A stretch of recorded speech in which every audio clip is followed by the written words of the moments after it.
Mataji on the call. Please, Mataji, take over the call for the class, Mataji. Hare Krishna. Hare Krishna. Thank you so much, dearest Vinaya, for this opportunity.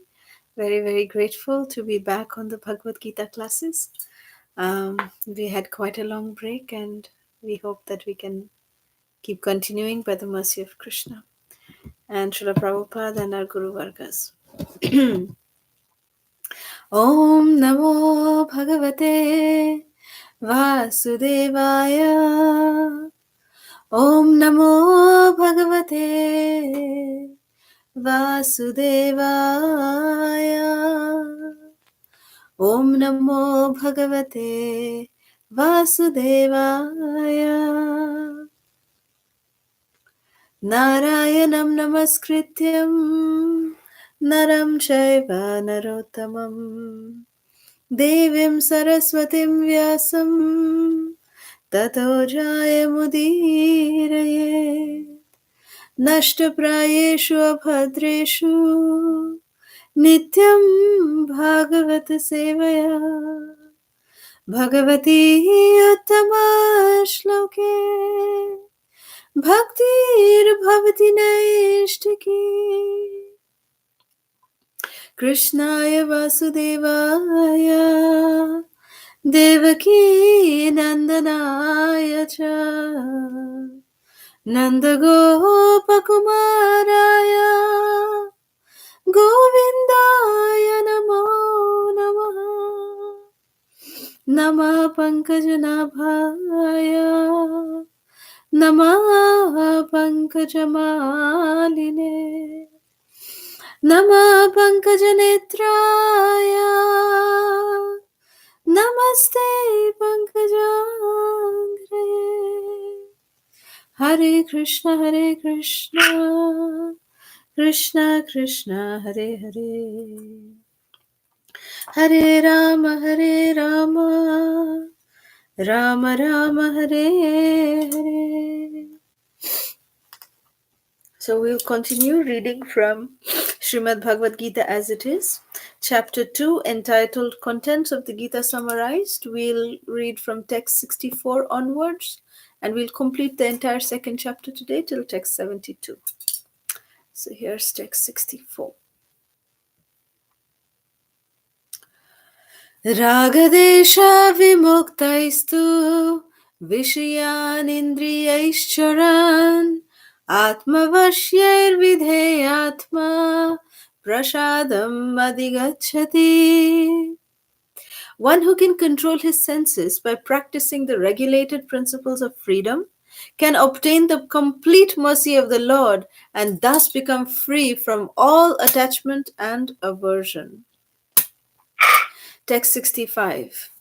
Prasade sarva dukhanam hanir asyopajayate prasanna chetaso hiyasu buddhi paryavitishthate. For one who is so situated in the divine consciousness, the threefold miseries of material existence exist no longer. In such a happy state, one's intelligence soon becomes steady. Text 66. Nashti buddhira yuktasya nacha yuktasya bhavana nacha bhavayata santir asantasya kutasukham. One who is not in transcendental consciousness can have neither a controlled mind nor steady intelligence, without which there is no possibility of peace. And how can there be any happiness without peace? Text 67. Indriyanam hicharatam yanmano anuvidhiyate tadasya harati pragyam vayurnavam ivam vashi. As a boat on the water is swept away by a strong wind, even one of the senses on which the mind focuses can carry away a man's intelligence. Text 68. Tasmadyasya mahabaho nirgritani sarvasaha indriyan yartebhyas tasya pragya pratishtita.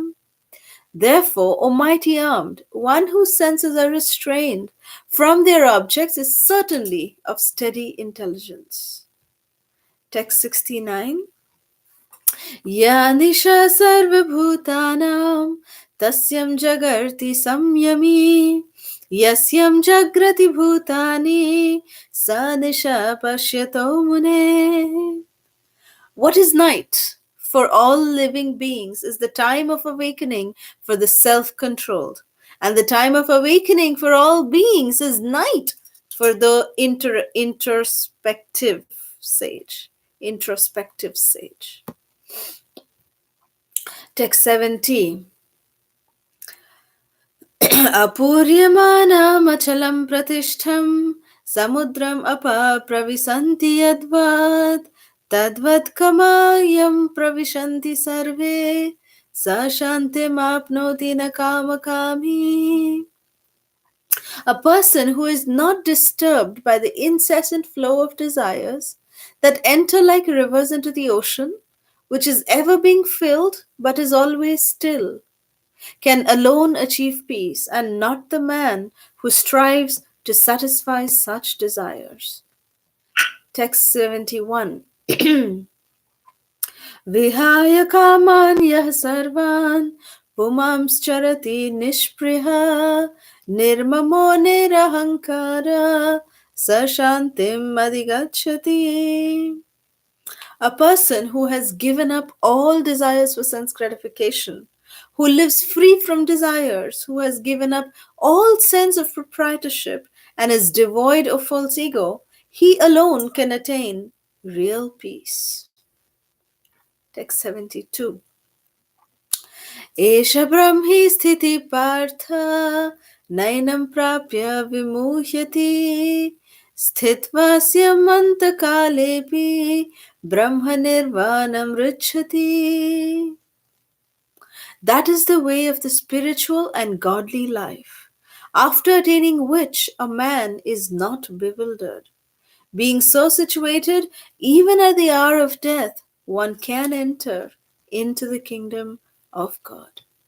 Thus end the Bhaktivedanta Swami purports to the second chapter of the Srimad Bhagavad Gita as it is, in the matter of its contents. Om Ajnanatimirandhasya Jnananjana Shalakaya Chakshurunmilitam Yena Tasmai Shri Gurave Namaha. Namam Vishnupadaya Krishna Presthaya Bhutale Srimate Radhanath Swaminiti Namine. Namam Vishnupadaya Krishna Presthaya Bhutale Srimate Jayapataka Swaminiti Namine Namacharya Padaya Nitai Kripa Pradayane Gaura Katha Dhamadaya Nagara Gramatarine Namam Vishnupadaya Krishna Presthaya Bhutale Srimate Bhakti Vedanta Swaminiti Namine Namaste Saraswati Deve Gauravani Pracharine Nirvishesha Shunyavadi Paschatya Deshatarine Jai Shri Krishna Chaitanya Prabhu Nityananda Shri Advaita Gadadhar Shrivasati Gaura Bhakta Vrinda Hare Krishna Krishna Krishna Hare Hare Hare Ram Ram Ram Hare Hare.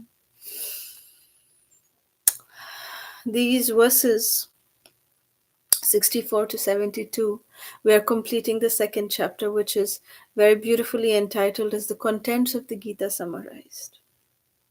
So as the chapter suggests, this chapter actually has 72 verses, and it is Hare Krishna, and it is a summary of the entire Bhagavad Gita. The entire Bhagavad Gita is summarized in this particular chapter, in these 72 verses, basically. Everything here in the entire Bhagavad Gita, Krishna throws, light on, just touches upon briefly on each and every one of the topics that are already discussed or coming yet to be discussed in the Bhagavad Gita. So here in the first one, Krishna is saying that a person free from all attachment and aversion and able to control his senses through regulative principles of freedom can obtain the complete mercy of the Lord. So here it is coming down to about controlling the senses. And how do we control our senses? It's not easy to control our senses. You see, the last few verses is talking directly about sense control and, how to, control the mind, how to control the false ego, how to control the intelligence, how to control the senses. It is leading us into the third chapter, basically, which is the definition of karma yoga. So, here in this particular verse, Krishna is very clearly saying that the process of controlling the senses is done by the regulated, by following the or practicing the regulative principles. And the practice of regulative principles comes how? It's not easy to even practice regulative principles.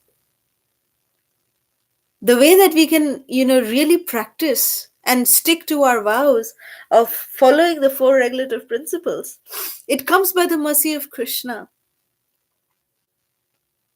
That determination to chant our 16 rounds, that determination to follow the four regulative principles, the determination to take only Krishna Prasad, that comes by the mercy of the Lord. And by following that, by the mercy of the Lord, we continue to receive mercy of the Lord. You see, the journey and the objective is the same.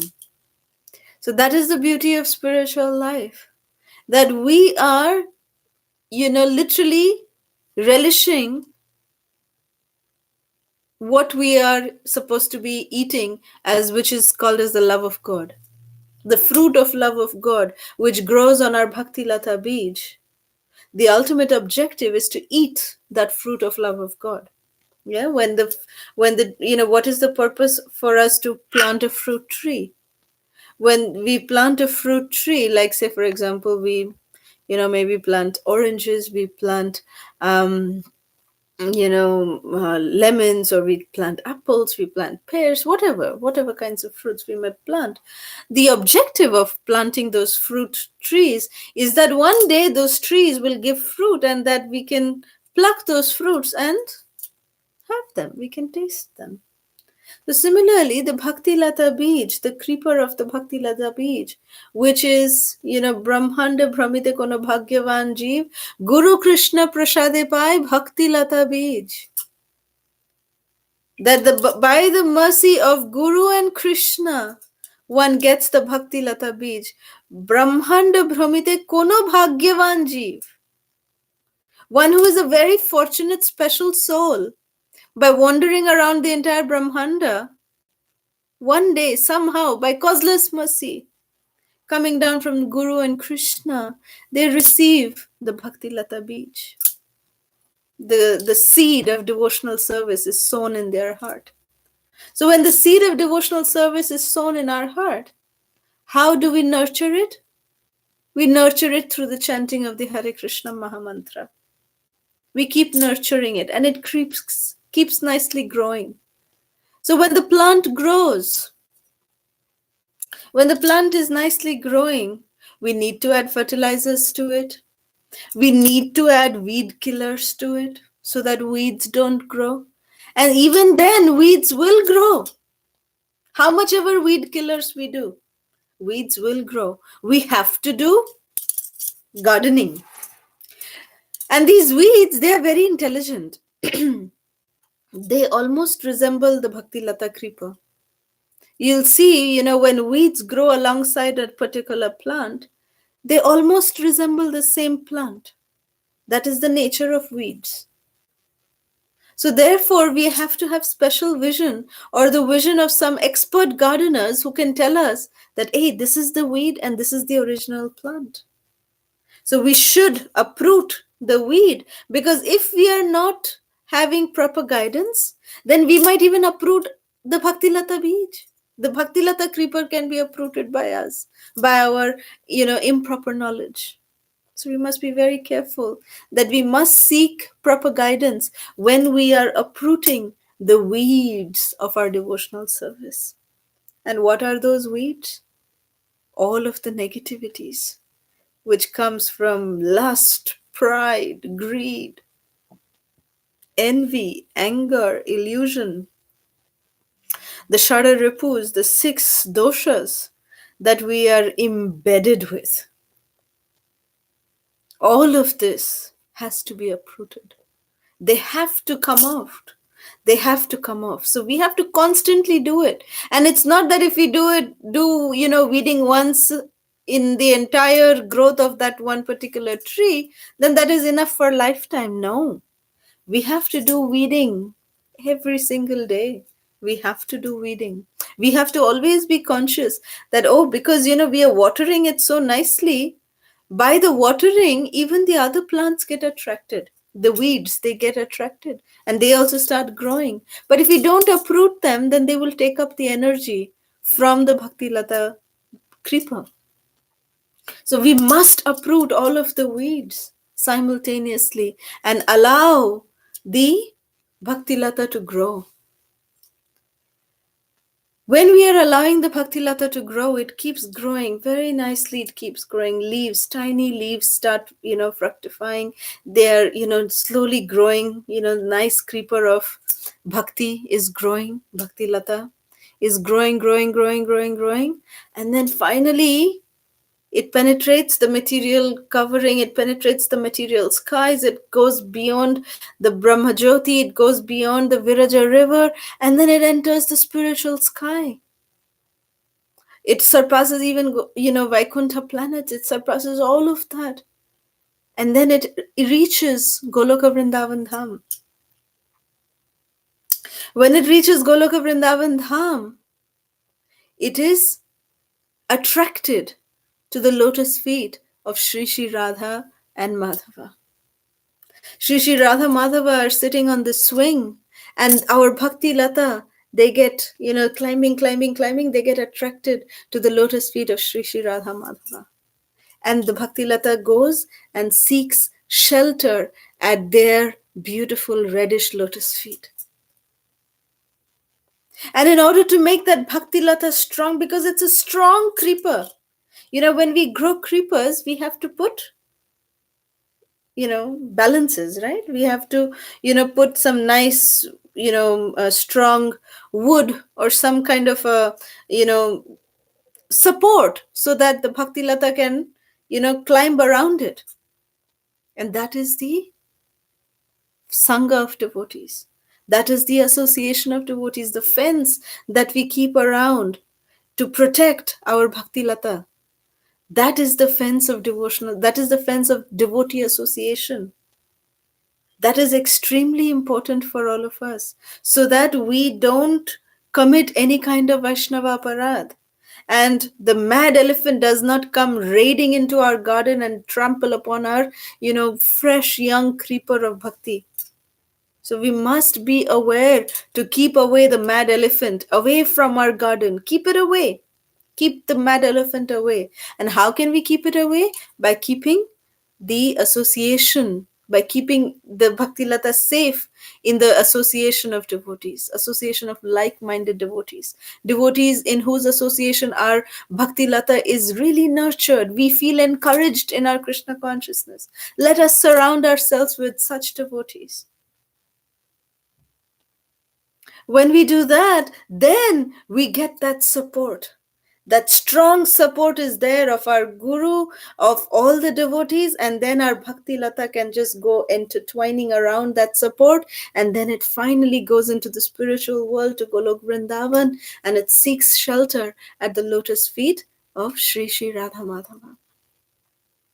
And when the Bhakti Lata does that, then the pure love, the love of God, the fruit of love of God, Krishna Prem, the fruit is fully ripe at that point. And it is ready for us to even taste. So we can taste our own Bhakti Lata, creeper's fruit at that point. But what is the beauty of this journey? What is the beauty of the time, till the time that our own Bhakti Lata is growing? We are not left tasteless, or we are not left hungry by Krishna. He allows us to taste fruit of love of God. He allows us to taste Krishna Prem because we are in the association of devotees. And the senior devotees are so kind, they are so merciful, that when they are relishing their, fruit of Krishna Prem, they don't relish it alone. They always share. They eat and they make others eat. And that's how we survive. That we eat along our journey, our spiritual journey. We are eating along the way. That is why Srila Prabhupada said that you can eat your way back to Godhead. You can really eat your way back to Godhead. By just taking Krishna Prasad, you can eat your way back to Godhead. So following the 4 regulative principles, chanting our 16 rounds, following our sadhana, rendering devotional service in the association of devotees is not an easy thing. We need the mercy of Guru and Krishna to be able to execute them in the proper consciousness. It's very important. So therefore, it is said here that a person, text 64 is very, very important, that one who can control his senses by practicing the regulative principles of freedom can obtain the complete mercy of the Lord and thus become free from all attachment and aversion. Text 65 is saying, for one who is so situated in the divine consciousness, the threefold miseries of material existence exist no longer. And in such a happy state, one's intelligence becomes steady, becomes ekeha, it becomes steady. Otherwise, for us in the material world, in the material day-to-day life, how difficult is it for us to control our mind, which Krishna explains in the next few verses. He says that how, just like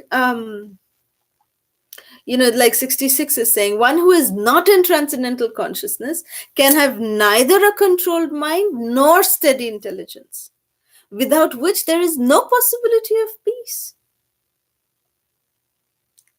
And how can there be any happiness without peace? You see, there's a scale of happiness. Srila Prabhupada gave a very beautiful analogy on this. That there's a scale of happiness, right? And when there's, what happens on a scale? We have 0, right? Which is the equilibrium point. And then there is negative, -1, -2, -3, -4, -5. And there's +1, +2, +3, +4, +5. There's a positive scale, there's a negative scale, and there's the equilibrium. For us in this material world, Srila Prabhupada always gave this very beautiful analogy. He said that in the material world, if we feel that we go from -5 to -4 or -3, oh, we are very happy. We're very happy. At least, our suffering is a little less. But we don't realize we are still on the negative scale. There's a positive happiness that we can derive. There is the possibility of deriving positive happiness.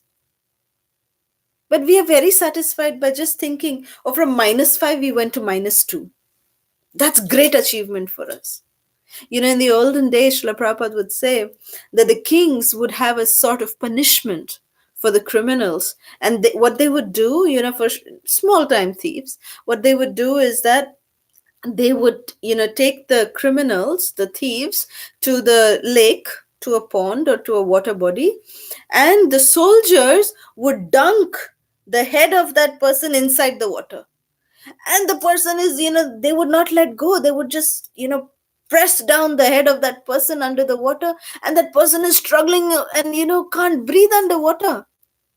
And then when he's about to just give up, they just let him up. And then he comes, he's so, just gasping for air, and he feels that he's got his life back. As soon as he feels like that, again, he's dunked down. So that is what keeps on going. And then again, when he's about to lose life, again, he is brought up. So, this up and down keeps going on. But unless he comes out of the water, his suffering doesn't end. That is the point that Srila Prabhupada tried to make, that this material world, our suffering it's not just our scale of happiness. Our measurement of happiness should not be that, oh, that little time that I came out and I got a gush of fresh air, oh, I'm happy. But the next moment we are back again breathlessness. And then again, almost we are about to give up. Then somehow we just come out. We just breathe, 2-3 seconds. Again, we go back in. That is our condition in this material world. That is the level of happiness. That is the margin or the mark of our happiness in this material world. It's very sad. But Srila Prabhupada gave us, and he opened us the door to not just achieve peace, not just to come to the zero level, but to actually go beyond zero, rise up, above zero. Let's go above zero towards the positive scale of happiness. There's +1, +2, +3, +4, +1,000,000, plus unlimited. The positive scale is there. There's the positive scale of happiness. So how do we really achieve that? That's what Krishna is saying here, that when we achieve peace, we feel that, okay, that is our definition of happiness. The munis, the yogis, they say, oh, okay, we don't want to desire anything. We are just cutting ourselves from this world. No ichha, no dvesha, no nothing, no desire, nothing. We just cut ourselves from material world and we are at peace. Shanti, shanti. But that shanti doesn't last for long because our nature is beyond shanti. We are meant to be anandamaya bhyasat. That is the nature of the spirit soul, that we are meant to be happy. We are meant to experience positive bliss, not just happiness, but the way to stay high forever, as Srila Prabhupada has described. The way to stay high forever. How do we do that? How do we stay high? How do we experience positive happiness? This is the way we do that. Just by following what our acharyas have given us, by following the regulative principles, given in our shastra, by following what our acharyas have said. Just by doing that, we will be able to achieve the impossible. So here, 66, 67, it is saying the same thing, that, just like 67 is something very special. It is saying that just like a boat, if it is on the water, on the river, and it is swept away by a strong wind, even one of the roaming senses on which the mind focuses can carry away a man's intelligence. So let's try to analyze this and understand this. Which one do we think is the man's intelligence? What is compared to the man's intelligence? Intelligence is compared to that boat. The strong wind is compared to the mind. So if we are not focused, if we are allowing our mind to, with all the thoughts that is pouring in, and if we start using our senses and we are empowering the mind in negative way, engaging the mind in a negative way, then the mind is going to carry away the intelligence. The intelligence will be just swept away, just like that boat being swept away by a strong wind. So our intelligence will no longer be in our control. So therefore, there's this very beautiful article. I'm sure many of us might have read it. It came out in the Back to Godhead magazine. And there was a very, very interesting picture there. There was a zombie person who was sitting, and all of his senses, his eyes are looking at some beautiful figures. His nose is smelling the melting cheese coming from the pizza shop. His tongue is tasting that. His ears are listening to all this music. All of the senses are just dragged.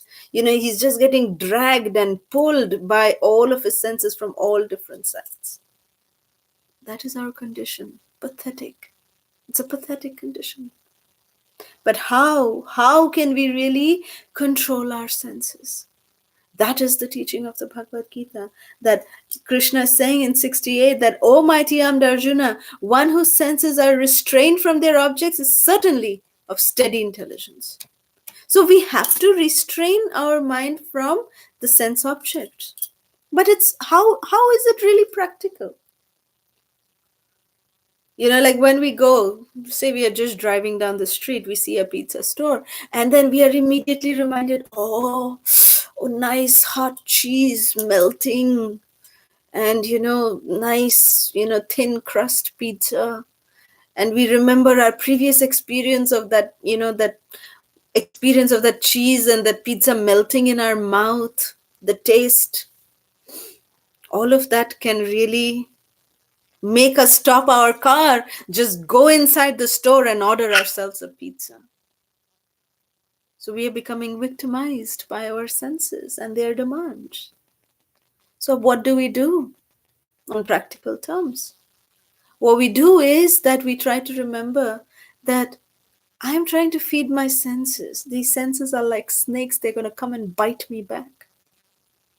But these snakes can be tamed when they listen to the proper sound that can enchant these snakes, these dangerous snakes. And what is that proper thing? What is that proper sound vibration that can enchant our poisonous snake-like senses? It is the name of Krishna. It is the prasad of Krishna. So instead of, dropping in directly at a pizza store, we can maybe just go to Kroger or to a Walmart, buy all the raw ingredient, come home, make a nice, delicious pizza. It doesn't take long to make a pizza. Make a pizza, offer it to the deities, let the deities infuse the hot cheese pizza, not only with that, that delicious cheese on top of it, but it is actually then your pizza is then topped with Krishna Prem. So when we actually taste that prasad pizza, then we are infused with Krishna Prem. And it is much, much better than what we can get off of the store. So this is how we can control our senses. This is how we can engage our senses. This is what it means to Savai Mana Krishna Padara Vindayor, that how we can do things in our day-to-day lives so that we can dovetail all of our activities in service to Krishna, in service to Guru, in service to Srila Prabhupada and his devotees. So we'll end here. If there's any questions, comments, or reflections, we can take that now. Thank you very much. Srila Prabhupada ki jai. Hare Krishna.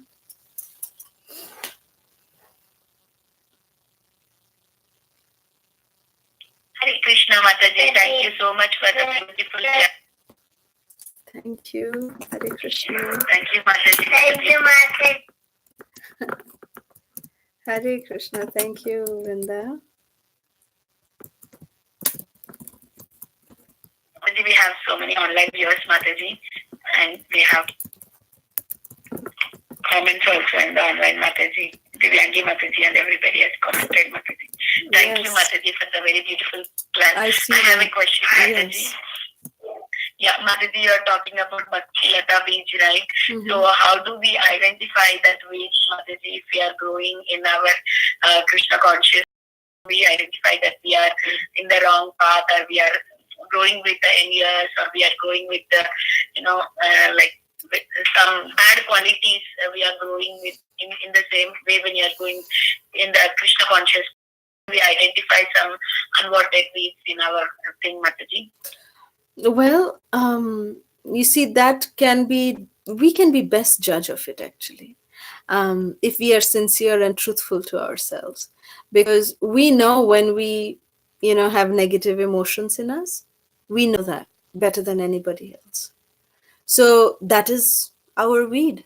That is our, negativity that is growing along with our Bhakti Lata Beach. So how do we identify? We know how to identify. And sometimes we have this illusion about ourselves that we are very, wonderful, we are top class.